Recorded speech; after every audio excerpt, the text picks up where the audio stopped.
Welcome to the Coastal Bend Economic Briefing. I'm Ian Vasey with the Corpus Christi Regional Economic Development Corporation. We've got some exciting news to share with you on today's show. I've got a special guest, Rob Tully. Rob is the Venture Executive for Gulf Coast Growth Ventures. This is a major project that's being developed in our region, which is about a $10 billion plastics facility.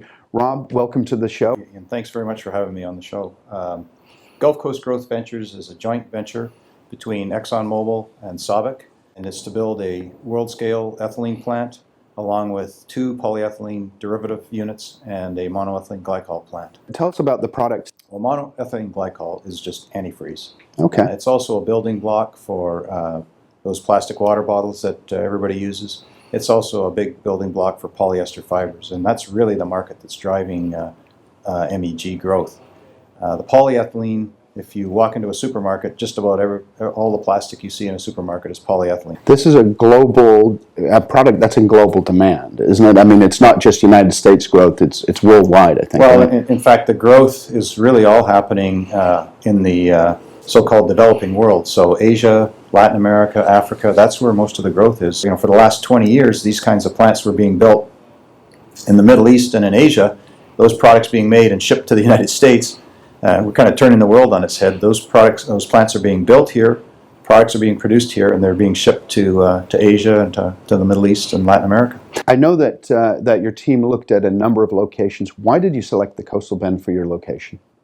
Well, Ian, this site really did the best job of meeting all the criteria that we had for this facility. And that included, first of all, having a large site. Secondly, having close access to infrastructure, so there's a rail line comes right along the north side of the site. There's good highway access and roads on all 4 sides. Proximity to the port, we're only 3 miles from the port, and a lot of these products from this site will be exported through the port. We also will bring some equipment in from overseas, so having that access was really important to us. Having a local infrastructure for everything from housing to, most importantly, a workforce and training programs and a skill base here that really fit with the type of facility we're going to build and the type of facility we're going to operate. What's the next steps in this project?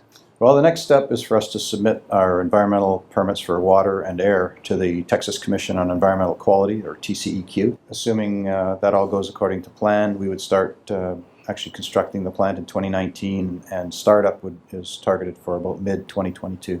It's a massive economic impact for the area.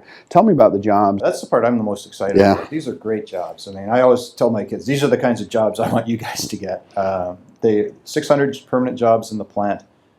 Everything from process operators to engineers to environmental people, safety people, administrative assistants, maintenance technicians, operations technicians. It's just a very broad swath of skills that we need to run a facility like this. I know Exxon's known for its community involvement, and I've heard you talk about the Good Neighbor program. What can you tell us about that? Well, over the last 4 or 5 months, we've conducted over 80 meetings with folks in the community, from one-on-one meetings to groups of over 100 people.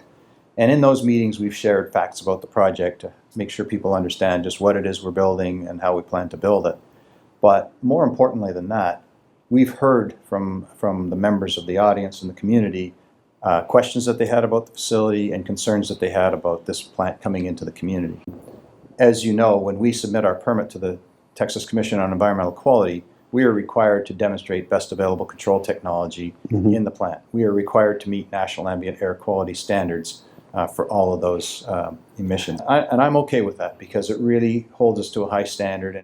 We want to protect the health of our employees, we want to protect the health of the community, and by having these standards in place, it holds us all to a high bar and ensures that the plant is built to high standards. I know we've had a couple questions from some folks about water use, and I mean, is there enough water in the system to be able to do it? Yeah. So yes, the plant does use a fair amount of water. It uses about 20 million gallons a day.